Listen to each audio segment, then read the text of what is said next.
we all know dining etiquette changed many times during the pandemic, but almost 3 years later, social etiquette has fallen into the gray area. Here to clear up any confusion and get us on our best behavior, we have etiquette expert and speaker Thomas Farley, a.k.a. Mr. Manners. Welcome, Thomas. Hey.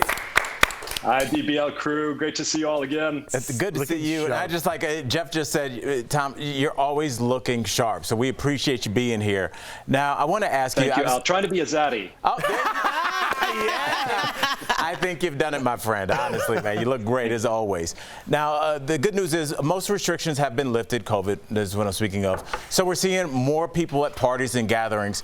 What kind of topics, as we kind of re-enter society, are off limits at a party or a gathering? Sure, Al. So it's interesting. I think as we have emerged from the pandemic, something that would not previously have been all controversial is vaccinations. So, if this were 30 years ago and you were talking about vaccinating your child for the measles, this probably wouldn't have caused very much controversy in a mixed group. Now we know vaccinations are a very polarizing issue, and there may be reasons why people are for or against, but we do know that if you want to kill a party buzz, bringing out vaccinations is sure to do it. So definitely put vaccinations in that category. I'd also say anything to deal with family planning. So that kind of awful question of, don't you want kids? And, are you thinking of having kids when, meanwhile, you don't know their story? They may be trying very hard behind the scenes, or maybe they've made a conscious decision as a couple that they don't want children, and that's, of course, totally okay. So these are two topics that I find, if you want to kill the buzz at a party, if you want to alienate and isolate, these are some topics to bring up. I'm so glad you said that, because I feel like some people still don't get the memo, so thank you. What can we talk about at a party? What's a good go-to to get everyone involved in the conversation and just spark some fun? Where's your good booze? Sure, yes. Right. Yes. So before we move on entirely into the good, something we often hear you shouldn't talk about is politics.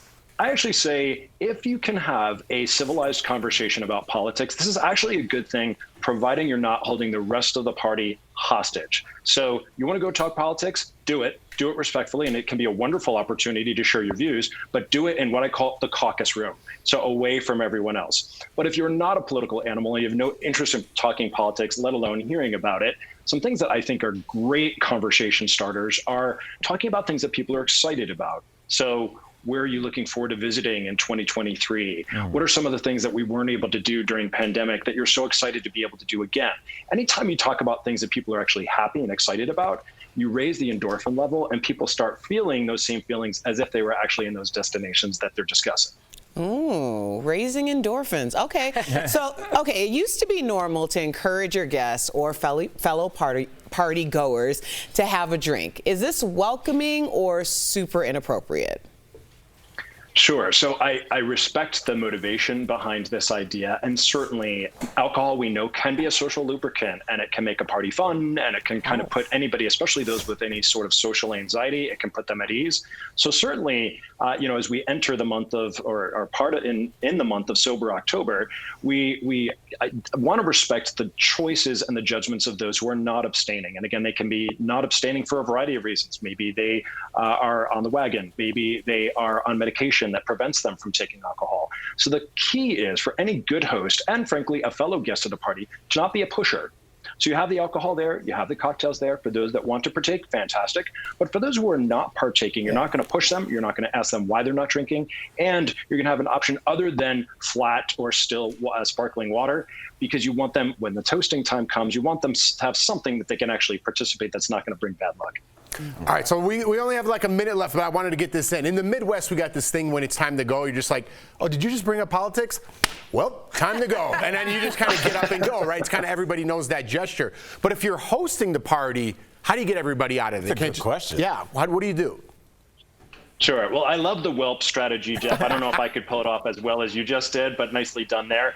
Here's my first tip, and this is one, if you do nothing else, do not do this. So when you send out your invitations, if you have question mark for the end time of your party, this is free reign for your guests to say as long as they want. So indicate the start time, but importantly, indicate the ending time. Bring out the coffee.